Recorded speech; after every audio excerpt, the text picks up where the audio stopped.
ดีใจแฮงนอนแล้วก็คิดฮะนอนแล้วก็คิดว่าโอ้ยสำหรับสิหาเงินโดยตัวเองให้ได้เฮือนได้ซานแบบนี้อืมจนเฒ่า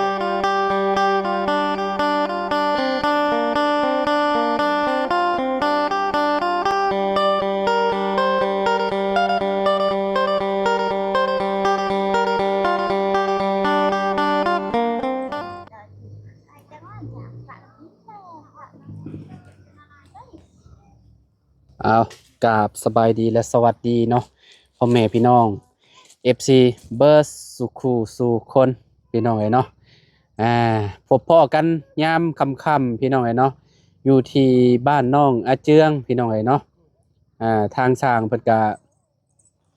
มุงแล้วเรียบร้อยพี่น้องเอ้ยเนาะงามคักปานยางเรือนน้องอาเจืองเนาะคือว่า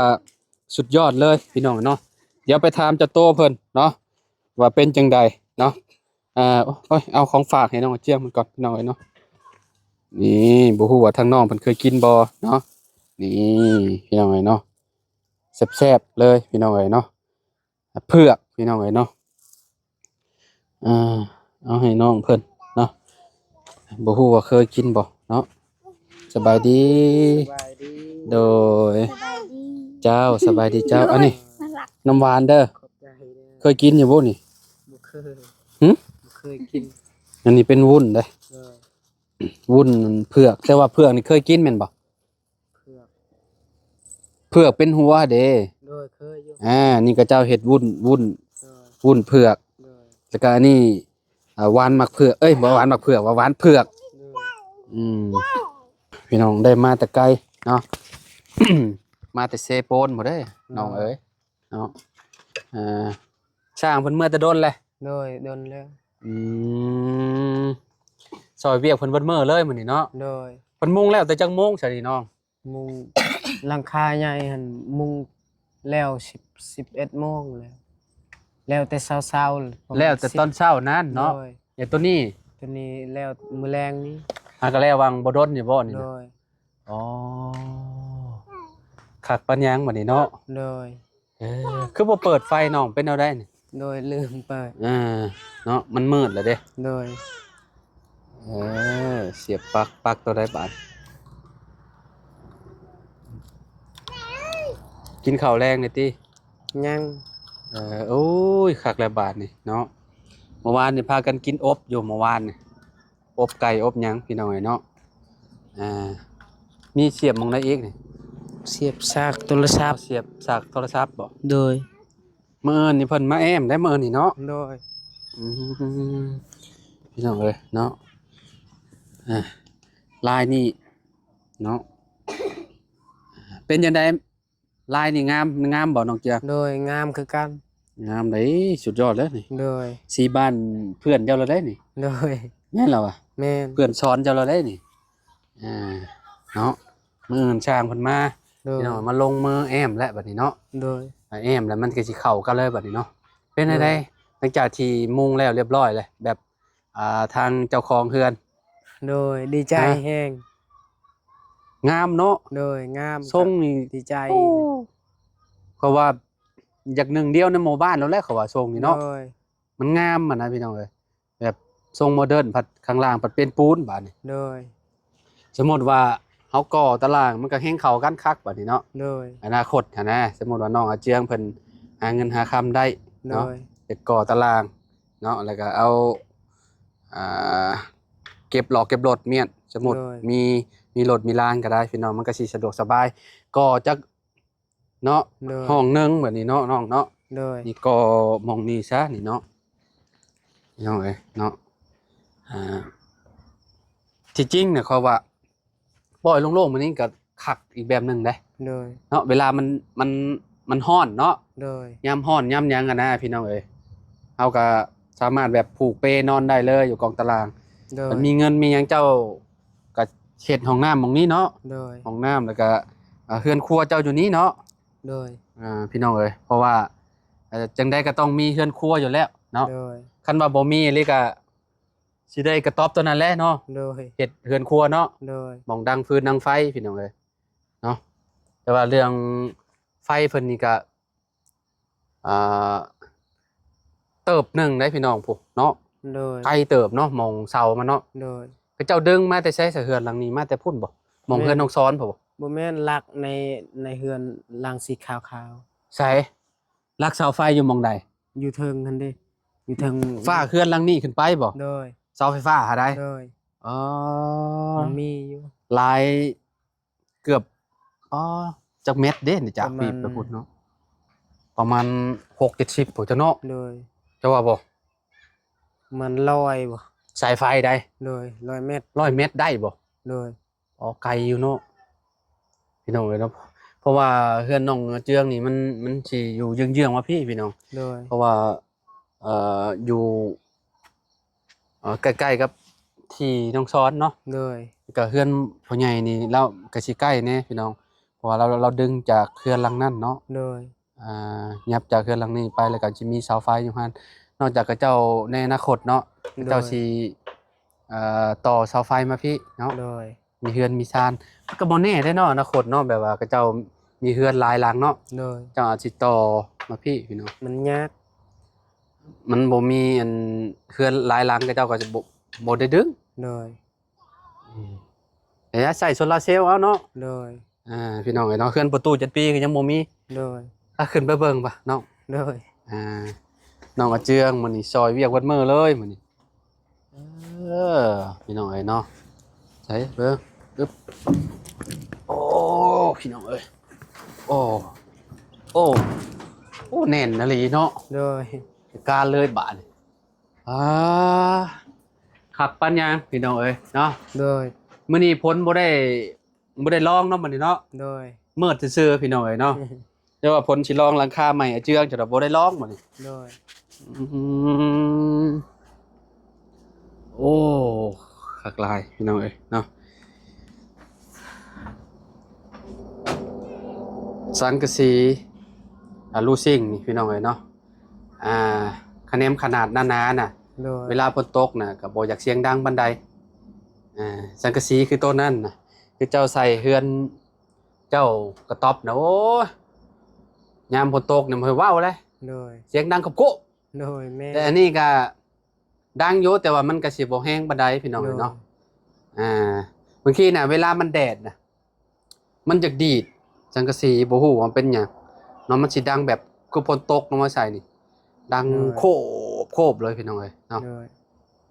แต่นี่บ่มันเป็นสีไปนี่บ่น่าสิดังปานใดเพราะว่าโตแบบแผ่นสีขาวน่ะที่ว่าเขาเจ้าบ่ได้เฮ็ดสีใช่น่ะอยากดังตอนนั้นน่ะ โดย เวลามันถึกแดดมันสิแบบคือแบบมีอิหยังตกใส่นี่มันดีดอยู่ตับตับตับพี่น้องเอ้ยเนาะอันนี้คือสิบ่ปานใดดอกเนาะคือสิไข่อยู่ดอก โดย คือสิผ่านพ้นอยู่ดอกเนาะเพราะว่าเฮือนน้องไม้ก็สร้างเดียวกันพี่น้องเอ้ยเนาะเขาเจ้าเฮ็ดนี่มาตรฐานอยู่แล้วสร้างนี่นะแบบหลังคาคือสิบ่หัวดอกพี่น้องเอ้ยเนาะคือสิมาตรฐานอยู่เนาะคะแนนเฮ็ดยามพ้นนี่ฮู้เลยเนาะอย่าง โด เนาะ ย มุงแล้วเรียบร้อยนี่ก็คักได้พี่น้องเอ้ยเนาะภารักนี่ซำสิค้านบาดนี่เนาะ โดย เออภารักต่อไปก็จะสิเป็นพายังแหละลูกคนต่อไป พารวย ฮะ พารวย พารวย โดย สิชื่อพารวยบ่ โดย FC เพิ่นตั้งมาให้ ตั้งไว้เลย โดยเรามาพากซื้อให้เรา โอ้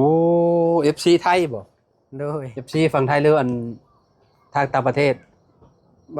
บาจันว่าพังไทยเหรอ บ่บ่าวจันเข้ามาบอกกินนี่ โดย พารวย โดย โอ้โห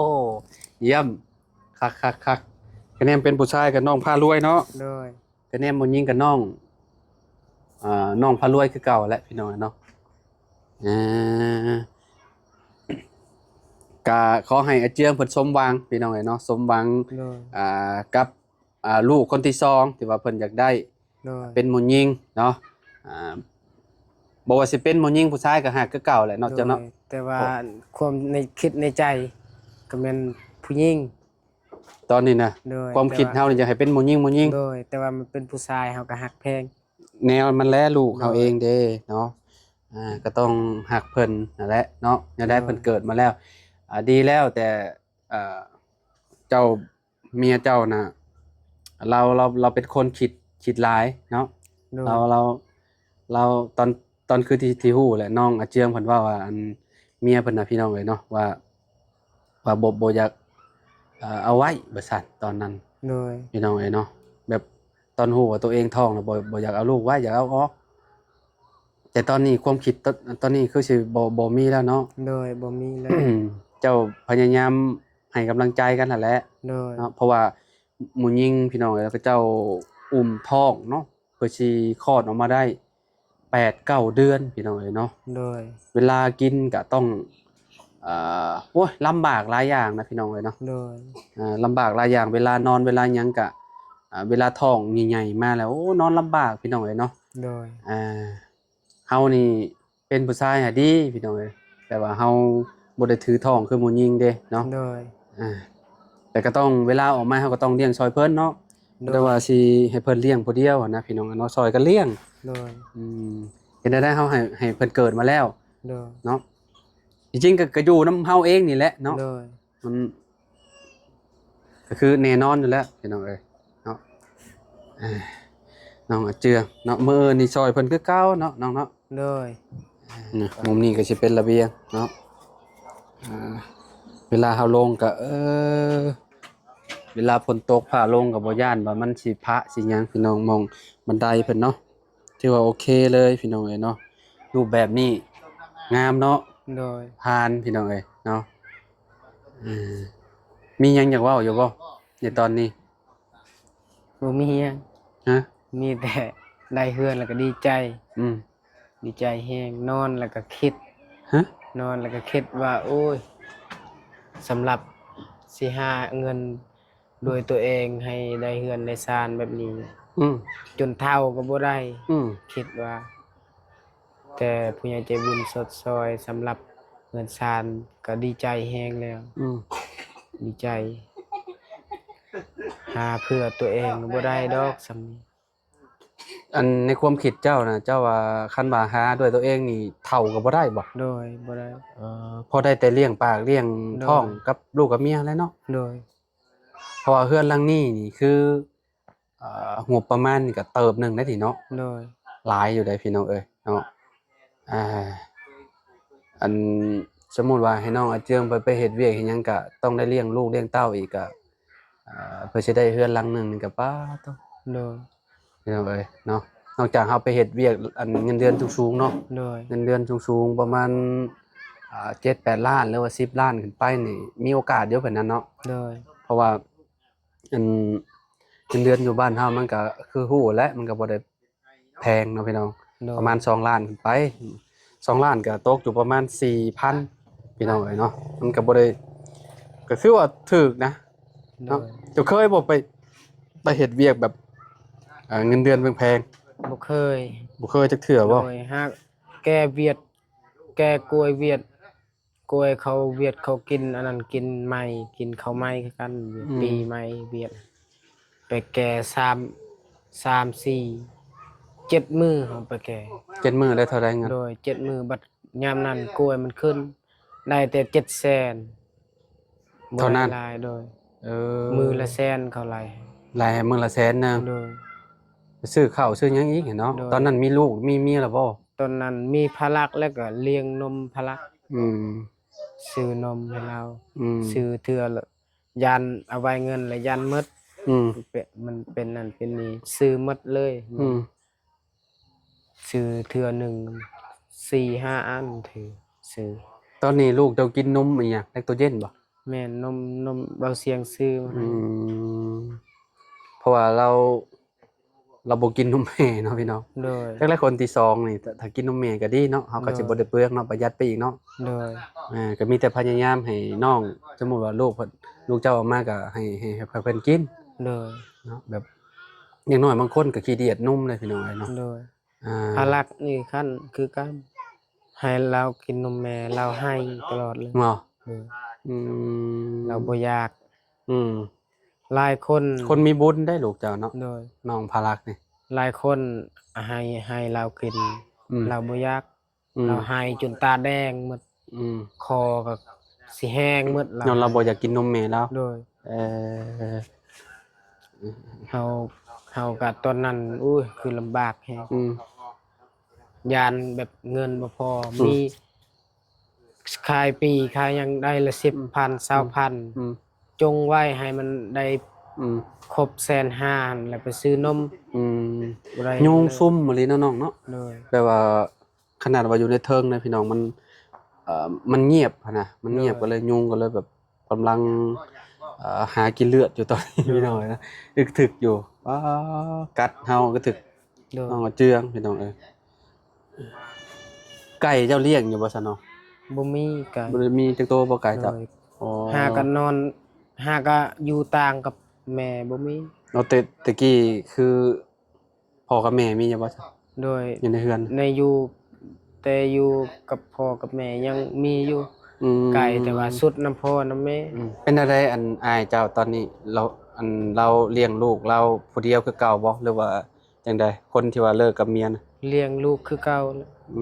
แล้วก็ยากคือกันลำบาก บ่ โดยมือนั้นเฮาไปเล่นเฮือนพ่อแล้วก็ไปให้พ่อไข่เบาเสียงซื้อมา บ่ ไปแบ่งให้เพิ่นแล้ว แบ่งให้เพิ่นกินน้ำ โดยเพิ่นพ่อก็จมและอายค่อยพูดที่ปากเมียก็จมว่าลำบากแฮงแบบลาวบ่มีนมแบบบ่มีเงินซื้อนมยามข้าวอันไปเฮ็ดนมให้ลูกเรา ยำเอาเองบ่ โดยยำแล้วก็เอาน้ำในข้าวอันเด้แล้วให้ลูกเราดูด เราหาได้ โดย ปอแบบนั้นเลยบ่ โดย ก็คือแบบย่ำแล้วก็เอาโดย เอาน้ำเข้า โดย แล้วก็เอาให้ลูกกิน โดยแบบบ่มีเงินเราก็โอ้ยเราว่าลำบากแฮง เราเลี้ยงผู้เดียวเราหรือว่าแม่เจ้าเลี้ยงซอยเรา เราเลี้ยงผู้เดียวแล้ว เมียก็บ่ได้มาใยดีลูกเลยบ่ เลย อ๋อปะไปเลย โดย พี่น้องเอ้ยเนาะ เพราะว่าคันลูกเอ้ยแล้วว่าคันมีเขาซื้อให้พะลักนมลายๆก็แบ่งให้หลาน ร้านเจ้าชื่อจังได๋น้องหยัง น้องพันธุ์ ฮะ น้องพันธุ์ น้องพันธุ์บ่ โดยแล้วว่าคันเขาให้ลายๆนมให้พะลักแบ่งให้เพิ่นแน่แล้วว่า สงสารเด็กน้อยเนาะ โดยเฮาก็บอกแล้วเฮาก็ว่าก็บ่มีคือกัน เงินก็บ่มีจักสิให้หยังมีแต่น้ำตานี่แหละพังพอเว้าแล้วก็อยากให้แบบอายก็ลำบากนั่นแบบอายลำบากเฮาก็ลำบากคือกันลำบาก สงสารเพิ่นเนาะ โดย สงสารเด็กน้อยแหละพี่น้องเด็กน้อยก็กำลังเนาะซ้ำพลักนี่มั้ง โด เนาะ ย ใหญ่กว่าพลักนิดนึงเนาะ โดย พี่น้องเอ้ยเนาะเอาจังใดก็พี่น้องเป็นกำลังใจให้ทางอาเจืองพี่น้องเอ้ยอ้ายลาวอะเนาะพี่น้องเอ้ยเนาะเพราะว่าเลี้ยงลูกผู้เดียวพี่น้องเอ้ยเนาะแบบ มือนั้นเฮาไปแก้กล้วยซอยลาวแบบแล้วขมังกล้วยก็บ่งามคายก็แบบคายให้เขาก็จนบ่กล้าคายทำกล้วยบ่งามก็ขมังบ่มีนมค่อยไปคายให้ค่อยผิดค่อยแบบเฮ็ดคือบ่นั้นเลยนะเฮ็ดบ่อายบ่หยังเลยไปคายนะ ก็คือแบบกล้วยบ่งามแล้วก็ยันกับเจ้าเว้าให้เนาะ โดยเฮาก็อดทนเอายานอายลำบากคายตอนนั้นก็ ซอยเนาะเฮาก็ซอยเต็มที่ซอยได้ที่เฮาซอยได้เนาะ โดย พี่น้องเอ้ยเนาะก็แม่นความอาเจืองอยู่เนาะอาเจืองก็มีภาระคือกัน โดย อาเจืองก็บ่จักลูกจักเมียเนาะก็ยังไข่อยู่ผู้ใหญ่เพิ่นมองเห็นหั่นนะพี่น้องมองเห็นน้องพารักเนาะเพิ่นได้เฮือนได้ซ่านก็ย้อนน้องพารักกับลูกกับเมียแล้วหั่นแหละพี่น้องเอ้ยเนาะเพิ่นสงสารมาตั้งแต่ตอนนั้นพุ่นแหละพี่น้องเอ้ยเนาะแล้วเพิ่นก็เนาะตามมาพี่น้องเอ้ยเนาะก็เลยนี่แหละได้เฮือนหลังงามๆอยู่เนาะจะได้อ้ายก็ดีใจนำเด้อน้องเด้อเนาะ ดีใจน้ำที่ได้อยู่เฮือนหลังงามๆแล้วพี่น้องอีกบ่ดนเนาะอีกบ่ดนพี่น้องเอ้ยเนาะก็นี่แหละเฮือนหลังนี้ก็สิได้เสร็จสมบูรณ์แล้วก็ได้ขึ้นอยู่เนาะก่อนปีใหม่ได้นี่เนาะจังได๋ก็เนาะพบกันใหม่พี่น้องเอ้ยเนาะมื้อนี้ก็ แวะเวียนเข้ามาหาทางน้องเพิ่นเนาะ โดย เข้ามายามค่ำๆพี่น้องเนาะมากะเพิ่นเฮ็ดแล้วเรียบร้อยพี่น้องมุงแล้วพี่น้องเอ้ยเนาะไป โดย พ่อกันใหม่ สบายดี กินข้าวกินน้ำบัดนี้เนาะ โดย โดยพี่น้องเอ้ยเนาะขอบคุณหลายๆพี่น้องเบิดสุขูสุคนโดย